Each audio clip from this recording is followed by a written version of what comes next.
नमस्कार दोस्तों। पिछले भाग में हमने रामचरितमानस की पवित्र शुरुआत को समझा और आज हम आगे बढ़ेंगे उस भाग की ओर जहां गुरु की महिमा और भगवान के रूप का अद्भुत वर्णन किया गया है, जिसे सुनकर आपका मन शांति से भर जाएगा। दोहा 1। करु अनुग्रह सोई बुद्धि राशि शुभ गुण सदन, जिन्हें स्मरण करी होत सिद्ध सब गुण गण नायक वदन। 1 सरल हिंदी अर्थ। मैं उन भगवान गणेश जी को याद करता हूँ जो बुद्धि और गुणों के भंडार है, जिनका स्मरण करने से सभी काम सफल हो जाते हैं। दोस्तों, हर काम की शुरुआत भगवान गणेश से होती है, क्योंकि वो विघ्नहर्ता है जो हमारे हर काम को सफल बनाते हैं। इसलिए हमें भी हर काम से पहले उन्हें याद करना चाहिए। दोहा 2। मुख होई वाचाल पंगु चढ़ी गिरिवर गेहिन, जासु कृपा सो दयाल द्रवौ सकल कली मल देहिन। 2 सरल हिंदी अर्थ। जिस भगवान की कृपा से गूंगा भी बोलने लगता है और लंगड़ा भी पहाड़ चढ़ जाता है, वो दयालु भगवान हमारे सभी पापों को नष्ट करें। यह एक बहुत गहरी बात कही गई है। अगर भगवान की कृपा हो तो असंभव भी संभव हो जाता है। जो बोल नहीं सकता वो भी बोलने लगता है, जो चल नहीं सकता वो भी पहाड़ चढ़ जाता है।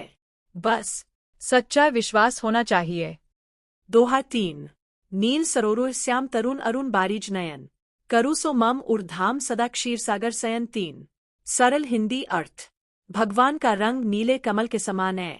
उनकी आंखें लाल कमल की तरह सुंदर है, जो क्षीर सागर में निवास करते हैं। वे मेरे हृदय में हमेशा बसे रहें।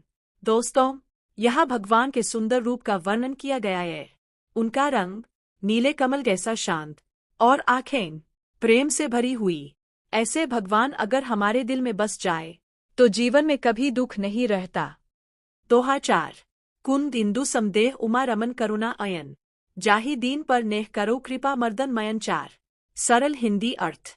भगवान शिव का शरीर कुंद फूल और चांद के समान उज्ज्वल है।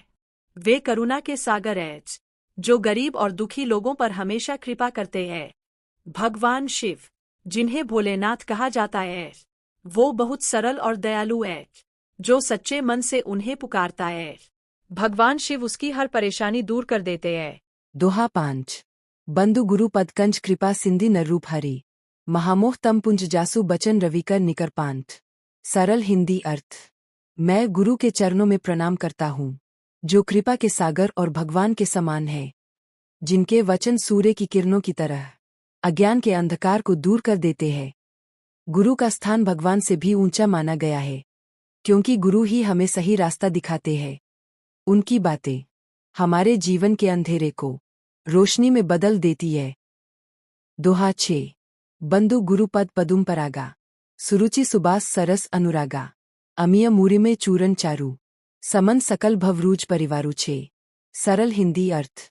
मैं गुरु के चरणों की धूल को प्रणाम करता हूँ, जो सुंदर, सुगंधित और प्रेम से भरी होती है, जो अमृत के समान है और जीवन के सभी दुखों को समाप्त कर देती है। गुरु के चरणों की धूल भी हमारे जीवन को बदल सकती है, क्योंकि उसमें ज्ञान, प्रेम और आशीर्वाद छुपा होता है। दोहा 7।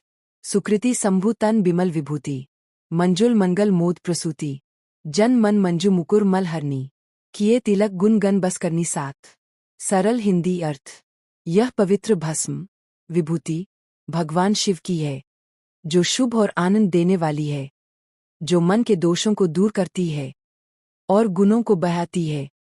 यह श्लोक हमें सिखाता है कि अगर हम अपने मन को साफ रखें तो हमारे अंदर अच्छे गुण अपने आप आ जाते हैं। दोहा 8।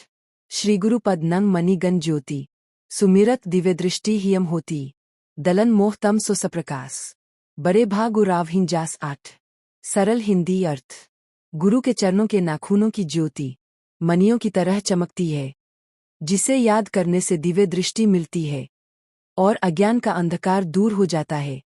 दोस्तों, गुरु की कृपा से ही हमें सही और गलत का ज्ञान होता है और वही हमें जीवन के अंधकार से निकालकर प्रकाश की ओर ले जाते हैं। तो दोस्तों, आज हमने गुरु की महिमा और भगवान के सुंदर स्वरूप को समझा।